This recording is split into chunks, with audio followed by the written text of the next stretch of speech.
I wonder if any of you remember making mud pies. Or how about climbing trees or building tree houses?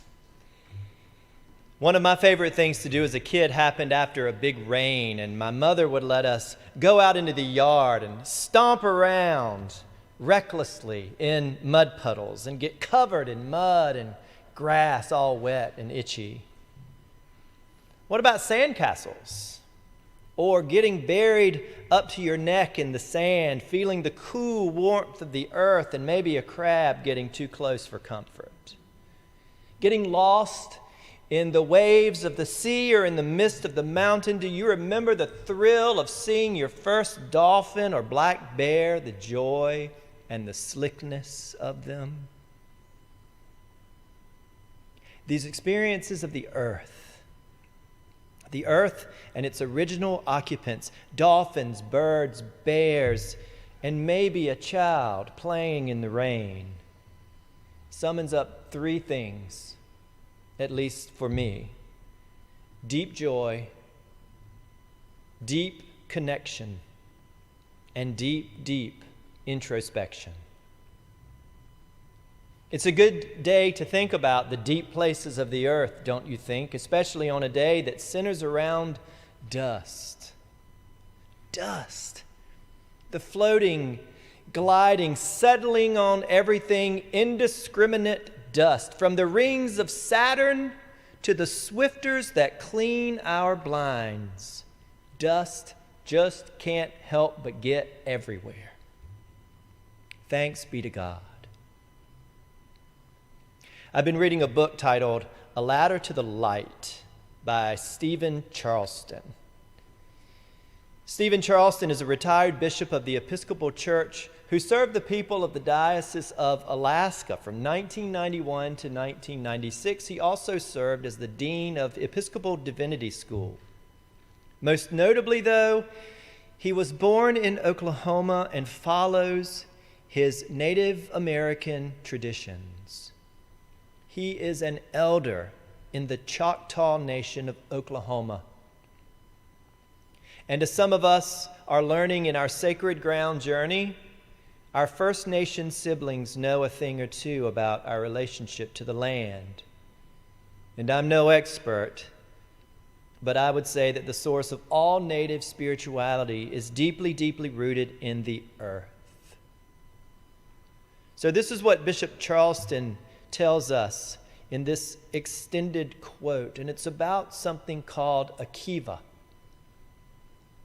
A kiva. The kiva, he says, is a square or circular underground chamber covered by a roof or wooden beams with an opening in the center. You enter the kiva the way you enter a submarine, by descending a ladder. Once inside, you're in darkness. And without a fire, the only light that comes to you is from above. The kiva is a sacred space similar to cathedrals. But as cathedrals point upward, the kiva points us downward. What we seek in a kiva is not the sky, but the earth. Not an escape from the world, but an entering more deeply into it. Now, I can't help but draw a connection between the idea of this kiva and our experience on Ash Wednesday. For I believe that Ash Wednesday is an opportunity to climb down that ladder and into the world. On Ash Wednesday, we hear perhaps the most startling words we will ever hear spoken to our faces. Remember that you are dust, and to dust you shall return. Now, y'all, this does not happen in normal conversations. Very rarely around a dinner table or with drinks do you ever say, "Remember your dust, and to dust you shall return. Cheers." Just doesn't happen. Yet here we are in a brave space. We are brave enough, trusting enough to speak these words into existence, but we don't say them to frighten us. These are not to be frightening words. We say them to remind us of what matters, of what is important. We say them to take us to much deeper realities. And I can identify 3, maybe you can too, or more, and your realities don't have to be my realities. But the realities that I notice, number 1, we're all the same. Nothing separates us. We may express ourselves differently, but ultimately, today reminds us that we're all moving toward the same place. No one is different than the other. Reality number 2 is the reality of liberation. No matter what we accomplish or accumulate, it won't matter. We're going to leave it all behind. There will only be dust. How freeing. And then reality number 3, perhaps the most relevant for our experience today, is that we are all in God's hands. The mountain maker, the mud pie maker, the dust maker, no matter what, no matter how we climb or how bad we screw up, we're in God's hands, the one who made us and is making us even in this moment. I find Ash Wednesday to be startling and refreshing. It's a refreshing reminder of who we are intended to be as a humanity. Not always table conversation, but how many people do you know? How many people out there that you are aware of could benefit from being reminded of knowing where their treasure is and where they put their hearts? The journey into the subterranean land of Lent is not ours only, though. You have to remember that Jesus was a part of it too. For days and for nights, remember that the first stop in his public ministry was in the desert. And there's no place on earth more earthy than the desert.